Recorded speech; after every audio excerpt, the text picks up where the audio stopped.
हरियाणा विधानसभा चुनाव को लेकर के भाजपा ने जब से टिकट वितरण किया है, हालांकि अभी कुछ सीटें बाकी है, लेकिन जिन सीटों पे किया है उनमें कुछ ऐसी सीटें हैं कि कहीं हरियाणा में वो हॉट सीट बन गई है।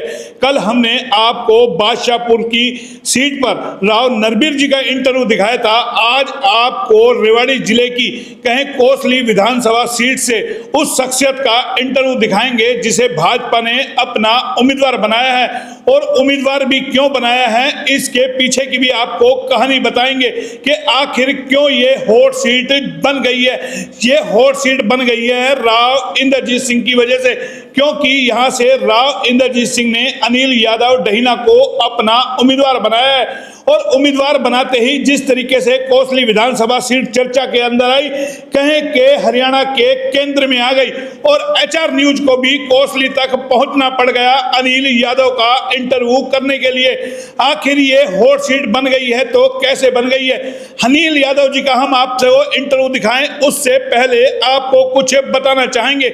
2019 में आपने देखा होगा किस तरीके से रेवाड़ी से कहे राव इंद्रजीत सिंह ने सुनील मूसेपुर को उम्मीदवार बनवाया और उसके बाद किस तरीके से कहे रेवाड़ी एक हॉट सीट बन गई, वहां पर बगावत हुई और किस तरीके से चर्चा में रही। यही स्थिति कमोबेश इस बार कहे कोसली में है। सिर्फ फर्क पड़ा है तो सुनील मूसेपुर की जगह कहें कि अनिल यादव डहीना को टिकट दिलाई है और एक बार फिर राव इंद्रजीत सिंह की प्रतिष्ठा का सवाल बन गया है कोसली सीट को निकालना।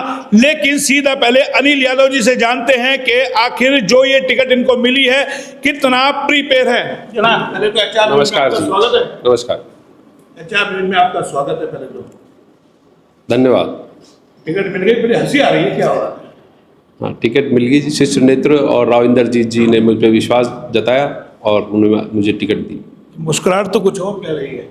नहीं, ऐसा नहीं है। नहीं, मुस्कुराहट ये कह रही है ना, आपने तो टिकट ले ली, राव इंद्रजीत ने आपको टिकट दिला दी, लेकिन आपने तो राव को ही कहीं ना कहीं फंसा दिया, एक प्रतिष्ठा बना दी जिस तरह की हम चर्चा सुनने को। नहीं, राव साहब का आशीर्वाद है और पूरी कोसली जनता का आशीर्वाद है। राव साहब कहीं नहीं फंसे। ये सीट कोसली विधानसभा बीजेपी के खाते में जाएगी। बिल्कुल खाते में जाएगी, लेकिन अभी आपने नामांकन नहीं किया है। कब नामांकन करेंगे? हम कल नामांकन करेंगे 12 तारीख। ताम झाम के साथ करेंगे, सीधा सिंपल? नहीं, हम जनसभा करी है अनाज मंडी में 10 बजे।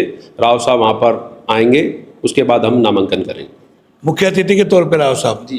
कोई बड़ी घोषणा राव साहब करेंगे चुनाव को लेकर के? बड़ी घोषणा तो अभी चुनाव को लेकर यही कहेंगे कि भाई जो बीजेपी पार्टी ने जो प्रत्याशी उतारा है उसको विजय बनाए। अभी कांग्रेस ने आपके बरोबर में उम्मीदवार नहीं उतारा है। आप ये समझ के देखिए कि कांग्रेस ने प्रत्याशी नहीं उतारा, कि कांग्रेस भी यह फैसला नहीं कर पा रही कि हम किसको उतारें। तो ये लगता है आपके लिए फायदे का सौदा है? मेरे लिए फायदे का सौदा है, ये तो आप कह रहे हैं, लेकिन आप ये देखिए ना कि अभी कांग्रेस घबराई हुई है, अभी तक वो अपने प्रत्याशी को नहीं उतार पाई। लेकिन अनिल यादव तो बड़े उत्साहित नजर आ रहे हैं। जी बिल्कुल। तो आपको तो लगता है राव का आशीर्वाद मिलना ही, टिकट मिलना ही एक जीत की गारंटी हो गई? जी, राव साहब का आशीर्वाद है जी, और मैं तो जानता हूँ कि पूरी उम्मीद है कि हम जीतेंगे, 101% जीतेंगे। लेकिन एक मेरे मन में सवाल है, राव ने देखिए 2014 में 19 में हर बार एक नया कैंडिडेट कोसली को दिया है। इस बार आप पर राव कहें एक तरीके से दाव लगाया है और सीएम की कुर्सी का राव लगातार सपना देख रहे हैं। क्या लगता है अनिल डहीना पूरा करेंगे उनको? मैं जरूर उनकी सपना पूरा करना चाहूँगा। अगर मेरे हाथ में हुआ तो मैं भी चाहूँगा कि राव साहब सीएम बने। तैयारी कितनी है चुनाव लड़ने की? पूरी तैयारी है, पूरी। तो अभी लगता है अपना नामांकन नहीं किया, कल नामांकन करेंगे, उसके बाद छट्टी वटनी है, 1-2 दिन में चुनाव उठेगा, क्योंकि अभी बराबर में प्रतिद्वंदी नहीं है।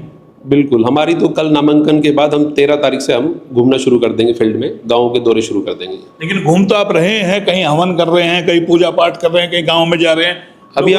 अभी मैं सभी बीजेपी के पदाधिकारियों से मिल रहा था, सबका आशीर्वाद ले रहा था, और अब कल जो हम नामांकन भर रहे हैं उसकी तैयारी कर रहे हैं रैली की, और उसके बाद जनसंपर्क करेंगे। डेली 10 से 12 गांव हम पहुंचेंगे। तो बीजेपी के कुछ लोगों में छुटपुट नाराजगी हुई, उसको दूर कर दिया आपने? देखो, बीजेपी एक बहुत बड़ा परिवार है और इसमें सभी लोग चुनाव लड़ने की, काफ़ी लोग हैं जो चुनाव लड़ने की इच्छा रखते हैं। तो और चुनाव की टिकट तो एक को ही मिलेगी, एक विधानसभा से एक ही कैंडिडेट खड़ा हो सकता है, तो थोड़ा बहुत एक बार होता है, लेकिन सब हम एक परिवार है और लगभग हम सब लोगों से मिल चुके हैं और सब मेरे साथ हैं।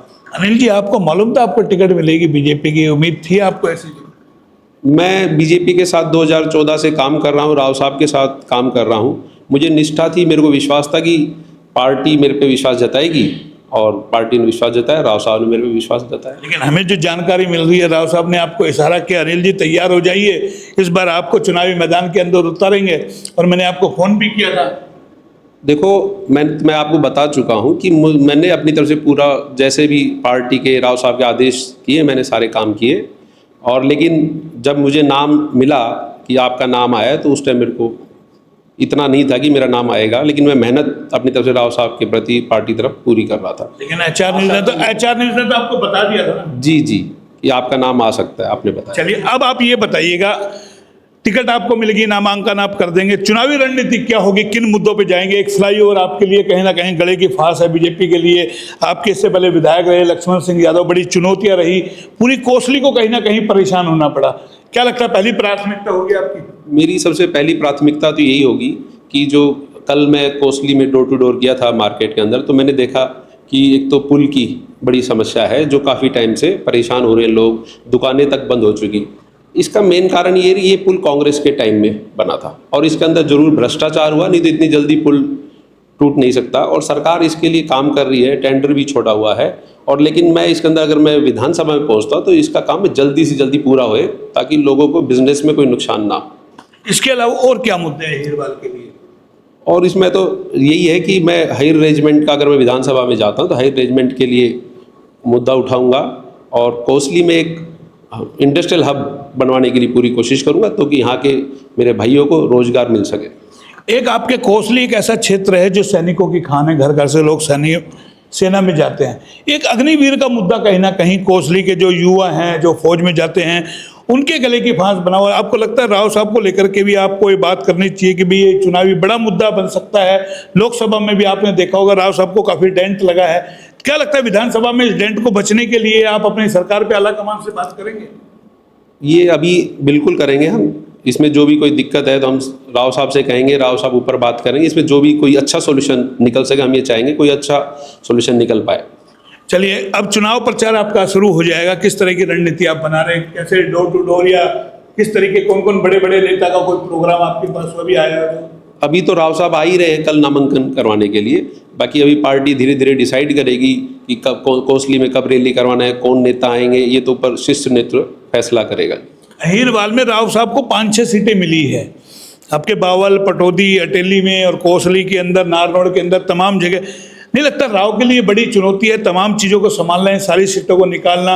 आपको भी टाइम देना है, आरती बहन को भी टाइम देना है, तमाम चीज़ों को देना है, तो ये किस तरीके से इसको मैनेज आप लोग कर पाएंगे? राव साहब इसको, मतलब हम 2014 में भी राव साहब ने सबको मैनेज किया है, 19 में भी मैनेज किया है, और इस बार भी राव साहब को दक्षिण हरियाणा में सब जगह जाएंगे और सभी सीटों को निकालेंगे।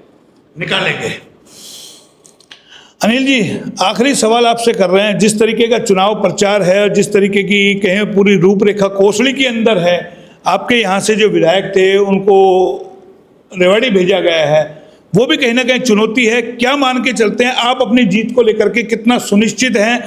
या फिर ये कोसली विधानसभा जो चर्चाएं हैं कि राव की प्रतिष्ठा से कहीं ना कहीं इसको जोड़ा जा रहा है, क्योंकि राव का यहाँ पर बहुत बड़ा कद है, उनका अच्छा वोट बैंक है, और तमाम, अभी हम आपके डहीना कार्यालय में थे, वहाँ तमाम लोग कह रहे थे, बड़े बुजुर्ग, कि भाई अनिल तो एक तरफा जीत गया क्योंकि ये चुनाव राव की प्रतिष्ठा का चुनाव है। तो क्या आप भी मानते हैं राव की प्रतिष्ठा का चुनाव है? नहीं, राव साहब की प्रतिष्ठा का तो चुनाव है ही, लेकिन मुझे पूर्ण विश्वास है कि राव साहब की प्रतिष्ठा में कोई दाग नहीं लगेगा और हम इस बीजेपी कोसली विधानसभा की टिकट को पूरे बहुमत से जीतेंगे। आप कुछ कोई संदेश देना चाहते हैं एचआर न्यूज के माध्यम से? मैं तो यही कहना चाहता हूँ कोसली की सभी जनता को कि मुझे आशीर्वाद दे, और कल 12 तारीख है, मैं नामांकन करने जाऊंगा, तो आप सबसे रिक्वेस्ट करता हूं कि आप वहां जरूर पहुंचें और आने वाली 5 तारीख को कमल के बटन पर दबाएं और बीजेपी को सफल बनाएं।